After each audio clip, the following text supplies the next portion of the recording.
struggled with. And eto nga, nitong silence na to, na talagang inalis na namin intentionally, deliberately yung external noise, na talagang we kept the things that's happening in our relationship to ourselves. Mas narinig namin yung mga sarili namin, mas natagpuan namin kung sino talaga kami. And sobrang healthy nun. Sobrang healthy nung nangyari na yun. And yun nga, ako personally, I suppose, ang ayaw ko talaga sa yung nandun yung relationship mo. Pag nilalabas mo kasi sa public, hindi mo naman talaga mapipigilan na yung mga tao na yan na papanood kayo ay magkakaroon ng say.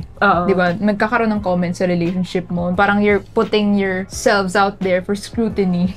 Kasi ginawa niyo yun diba? Hinain niyo yung sarili niyo. So, syempre, yung mga tao, meron naman silang freedom to talk about or to comment on your life. Parang hinayaan mo sila, binigyan mo silang consent. Pero ayun nga, meron siyang limit And as much as we really appreciate everyone, especially our supporters and our followers, di may iwasan na may mga tao rin na, na haters, gano'n, na ang dali sabihin na wag na lang pansinin. Pero, at the end of the day, maapektuhan ka. So, ayun lang, I guess. Bukod sa, sinabi ko kanina, yung sa clout, being a drug, and gusto naming mag-rehabilitate by leading a peaceful life, na sobrang peaceful, no? Sobrang calm, na yung ingay lang ay ako or siya, or si Panther, si Shanti, gano'n. Nag-focus talaga kami sa isa't isa, na walang pinapakinggan na iba.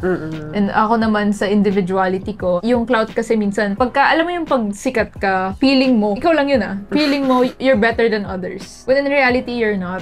You're always being put on that pedestal. And it kind of, parang breeds mediocrity. And ayoko na makilala ko, or ayoko na may ma-achieve ako in life because of my clout. I want to be able to achieve these things based on my own merits. Dahil magaling ako. Ayokong dahil may followers ako. So, isa yun dun sa mga bagay na kaya binabantayan ko din talaga lagi yung sarili ko. I keep myself in check kasi ayoko na ganun. Ayoko ganun yung mangyari. Yung sa akin naman, medyo kabaliktaran nung kay Bebe. Kasi nasa marketing field ako. So, need pa rin somehow ng clout. Pero ang pinaka na-realize ko ngayon na, syempre, ibang brand na or company na yung nare-represent mo. So, hindi na ikaw personally as a brand. So, ayun, na-realize ko na kaya ko pala na magkaroon ng clout yung ibang brand dahil sa content strategies ko, ganyan. Oo. Hindi dahil meron na akong following before or meron na akong quote-unquote fame. Parang ganun. Yun yung parang hirap pag content creator ka at the same time nasa marketing field ka na. Parang mo madadala sa company na pinagtatrabahuhan mo yung clout. Parang ganun. So, ayun. Kaya recently sobrang nagfo-focus ako sa sarili ko and doon sa work ko and happy naman ako sa results kasi punong-puno na ng compliments. Sana meron naman